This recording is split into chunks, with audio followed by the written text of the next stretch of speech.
So I want to introduce our speaker today, who is David Flynn. David Flynn and his partner Debbie Rubenstein raised two children into young adulthood at UUCC.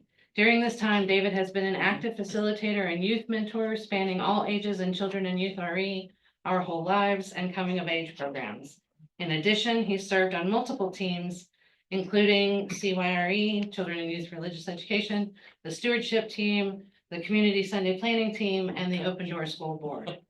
And yes, he'll probably touch on several of those experiences and tell us about storytelling and the power of words. Please welcome David Flynn.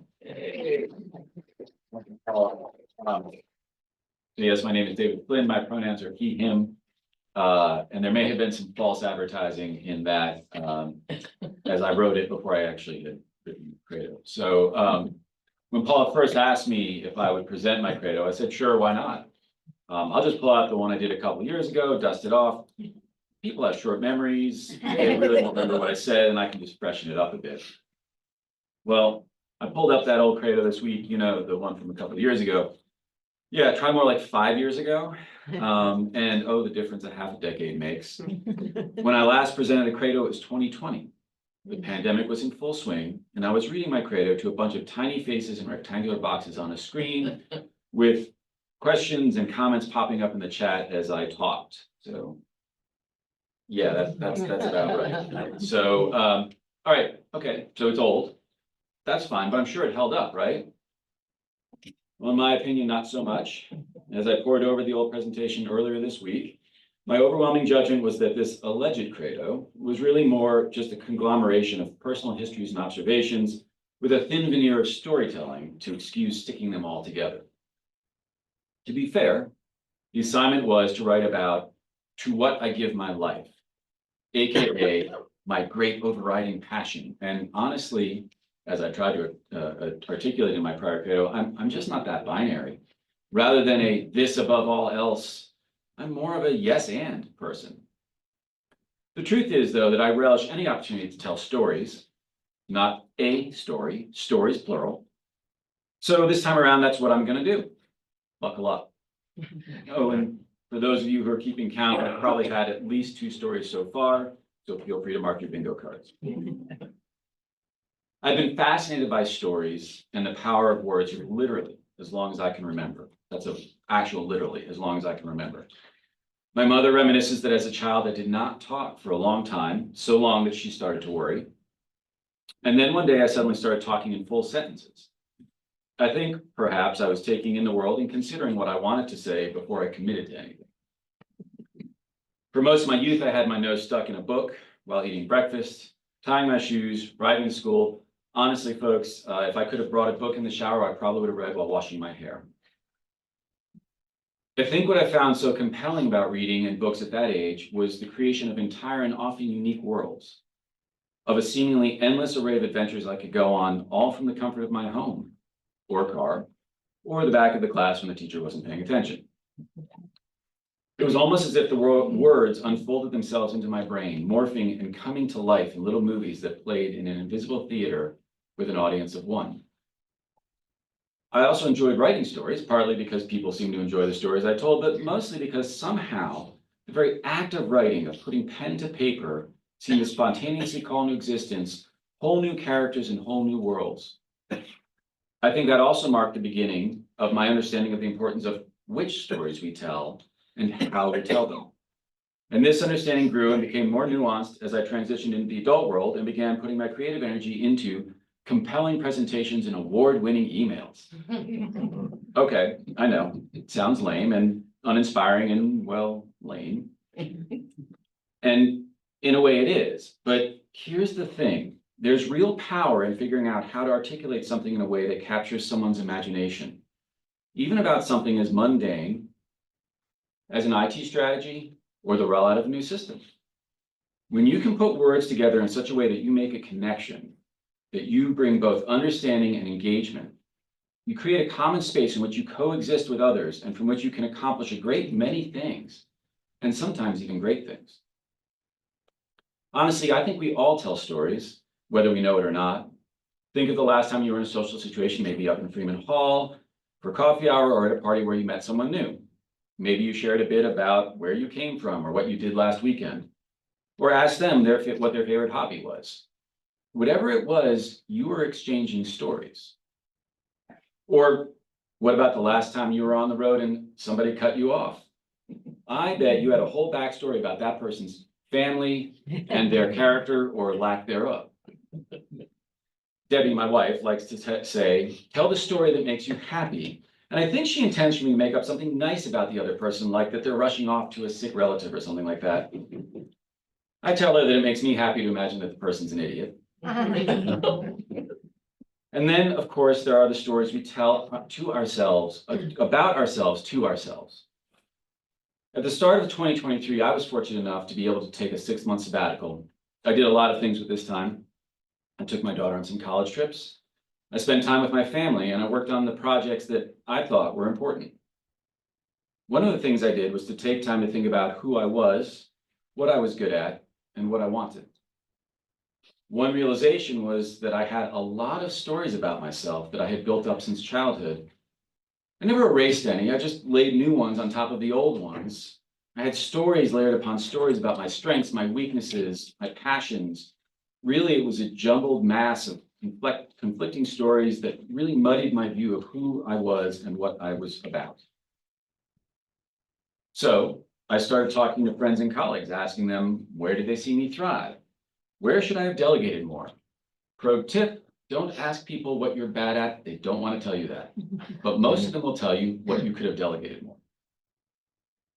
I started to rewrite my stories to clarify what I had been versus what I am now. And as I did that, I started to see some patterns and recurring themes in those stories. I love storytelling. I love teaching and mentoring youth. I'm an external thinker, and for those of you who want to know, that just means I'm not an extrovert, I just think out loud. I love acting as a bridge, a translator, and a collaborator. Now, this did not lead me to some revelatory redefinition of myself, but it did help me adjust my path to one that made more sense. And I emerged from that process with a lot more clarity on my priorities and my focus. One of the many hats I've worn in my life is as a business analyst in the IT world, or as I like to call it, or think of it, is as a problem solver and a solution finder. In essence, what it means is you sit with people, you talk about the problems and challenges they're facing, and then you help them come up with solutions. Now, the trick here is you have to ask a lot of questions. It's almost always the case that the first problem you hear, the one on the surface, isn't the real problem. It isn't what you really have to solve for. And so it's only when we dig deep into people's processes and challenges that we are able to find the best solutions. I've come to think of this as collaborative storytelling. When we create the story together by listening and building on one another's stories, we turn our story into something neither of us could achieve alone. We do this at work, but we also do this in our personal lives. Every relationship, romantic, platonic, collegial, is at its core two people telling intertwining stories.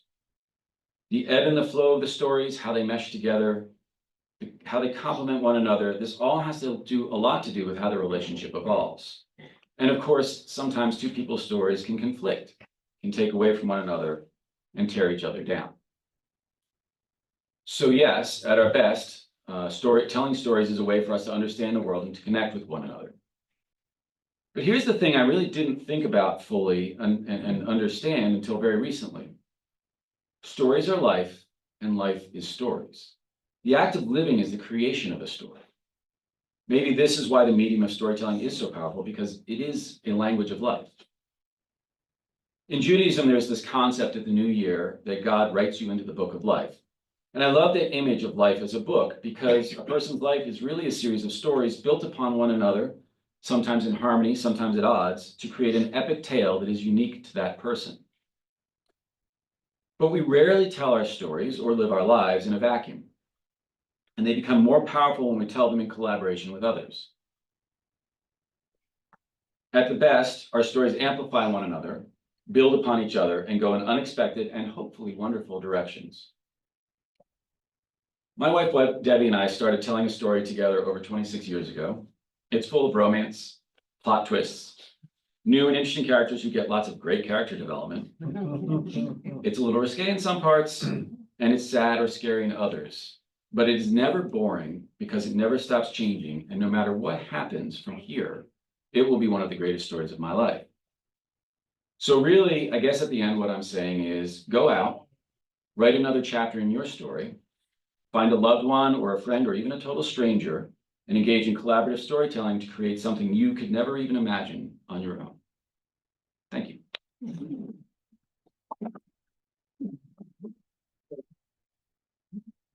Lots to think about there. Does anybody have any questions for David? I could come up with one thing, yeah. David, you were a big leader for the OWL program in this church. It really impacted a lot of families, a lot of kids. What led you to do that? Do OWL? Yeah. So like most of the things I ended up doing with youth here, I saw Kathleen come in earlier. Where is she? Standing up. Oh, there she is in the back. OWL was one of those things that Kathleen was able to sort of somehow lasso me into without me even really fully realizing she was doing it. In my case, it started because we were offering K2 OWL, and I really wanted my then kindergartner to be a part of that class. And the only way to guarantee that was to be a teacher. So I did. One of the things I discovered, so I was very fortunate here that I discovered one of my passions, which is mentoring and working with youth.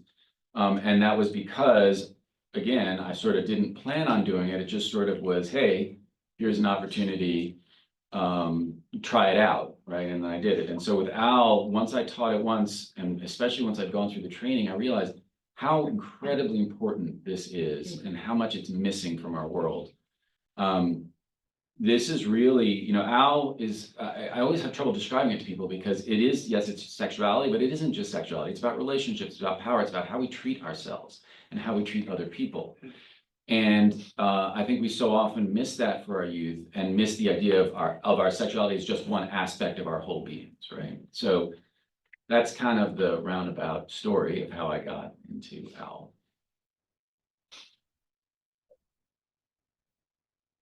All right, I got one. Yeah. So you quote unquote said you were an extrovert in a different context. Would you say your spouse and or kids the same way? So it's interesting. We are, if you'd ask Debbie or I, neither of us would call ourselves an extrovert. We both say we're probably introverts. But in very different ways, right? If I look at my children, I have one very classic, very hardcore introvert. And I have another who I would classify as an extrovert, but she doesn't like that title, so I don't. Yeah. And I think here's an interesting thing. My introvert is the one who's more comfortable performing and being in front of people, in part because I think she doesn't spend a lot of time worrying about what other people think. Whereas my extrovert is keenly aware of that. And there's a whole lot of stories about that. Yes. Yeah, that's the one who used to stand in front of the mirror and practice faces, her crying face, her happy face, her laughing face, when she was this high, right? So that when she went out and interacted with people, she would be able to do the right face for the right moment. So, You talked about co-creating a story as you go through life. Tell us how parenting enters into that about, you and Debbie were already co-creating a story together Yeah. and then. Yeah. I think there are about 5 different directions I could go there. So, yeah, I mean, listen, having a child was one of the most profound changes in my universe. It's interesting, having the second child was more incremental, right? The first one was I went from not being a parent to being a parent. It's a huge shift. And so, your story gets more complicated. You don't just have this story about, so in this case, if we're talking about the two of us, you don't have the story about the two of you, you also have the story with this other being in there, and they have their story, and now you've got 3 stories, and in our case, 4 stories now intertwining with each other. So it complicates it, it makes it much richer, and also harder at times. So, Okay. This kind of leads into what you just said from Tom Bowers online. How would you describe your children's adoption of storytelling? Great question. So one of my children is, wants to be a teacher, loves working with children, and I actually think inherently that requires a bit of storytelling, right? I mean, how can you interact with young children without being able to tell stories? My other child, is intense. I mean, she has taken stories to a level I can't even imagine. She tells stories upon stories. When she watches a movie, she inserts a whole additional storyline into the movie, right? She's just, for her, she is deep in storytelling. I think is really entirely how she understands the world, based on, how she has described it. So it is, it's interesting because again, this isn't something it's only recently that I sort of become conscious of this metaphor. And so it is interesting that they picked up on that, and she in particular picked up on that, and I think it's probably just partially ingrained in her DNA. So there's individual and family storytelling, and then there's community and national storytelling, and boy, are we in some upheaval with that. Yeah. And, I think a lot of us feel like all these stories that we had or told or shared are being overturned, and in our stories, we're at a point where things get very scary. How do you use that power, and how do you connect people to try to Yeah, use stories for the good? it's a great question. So, Really simple one too. yeah. So the way I think of it is, what's happening is, if I think of life as sort of a continuous story, it isn't that if stories are getting overturned, it's that they are being, added onto and changed because now the story has gone in a new direction, right? So, it's the old, I was in a wood and I had two paths, right? And we're picking a path that is adding on to all of these prior stories. I don't think it invalidates them, but it does mean that the future stories will be influenced by the ones that are being told now. I'll tell you, Debbie is phenomenal at how do you engage with people who do not think the same as you. She is really extraordinary at it. And I've seen her be able to engage with folks who she completely disagrees with and find some sort of middle ground, right, in which to converse. And I think that at the end of the day is the key. Telling someone they're stupid and wrong is only going to make them dig their heels in, right? As people have done studies that show this. And so figuring out so a way to think about it is what's the story they're telling? What is the story in their heads about this? How do I tap into that story and then tell a version of the story that helps them and me get closer together? Well, that's probably the way I would think of that. Susan. I just want to share that I've had a story in my head about you that just keeps getting reinforced, and that is, I met you, I already knew Debbie a little bit, but met you, Lord knows how many years ago, on a habitat build, and started building a story about you. And that story is, you are so amazing as a father, as a husband, as a church member, as a community person. We are so much richer for your presence, and thank you. Thank you, I appreciate it. Amen. In most of the circles I move in, I'm known as Debbie Rubenstein's husband. Thank you.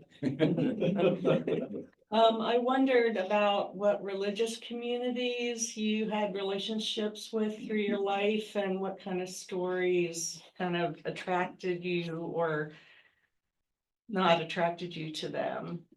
Yeah, so an interesting thing I often tell people about my relationship with Debbie is, Debbie grew up Jewish in New Orleans, which is about 80 to 90% Catholic. I grew up Catholic in New York. I know some Yiddish. She knows about the saints' lives. And so we often joke that we're from the same cultural background. Catholicism is rich with stories, right? I mean, it is, whether it's, as are frankly really all religions, I think. I mean, if you think about so many religions, some of them have texts that they reference, right? So in Catholicism, in Judaism, in Islam, right, there are holy books that they reference, but they're really stories, right? If you look at them. I actually think, so as UUs, we have stories as well. We may not have the same exact texts. I mean, we reference those texts, but we have our own stories. We just have maybe tell them in a different way. And so I think, for me growing up, we went to church. I also joke that I came from a mixed marriage. My father was Catholic, my mother was Protestant, no preference. So, there was a little bit of a difference there, but, we went to church every week and I heard those stories, told. And they were a way to understand. I think I don't remember stuff honestly, unless I have a story to tag it to, unless I have some kind of plot, right? That somehow ties it all together. And so for me, that was a way to understand that religion. So not being Catholic anymore and being a UU, are there stories that you had to let go of in order to find your way somewhere else? For me, no, because my mother apparently told my father from the time I was young that I was never gonna really be a Catholic the whole way through. I think for me, I saw Catholicism I'm a devout agnostic. And so for me, Catholicism was an interesting way to understand something that I think none of us really understand. And so I view it as I pretty much view every religion as just an attempt to try to understand sort of the mysteries and the complexities of life that we can't quite get our arms around.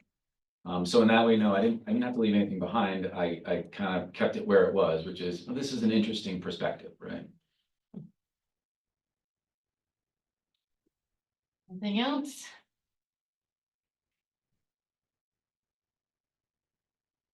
Going once? Well, I want to thank David. We'll give him one more round of applause at the end here.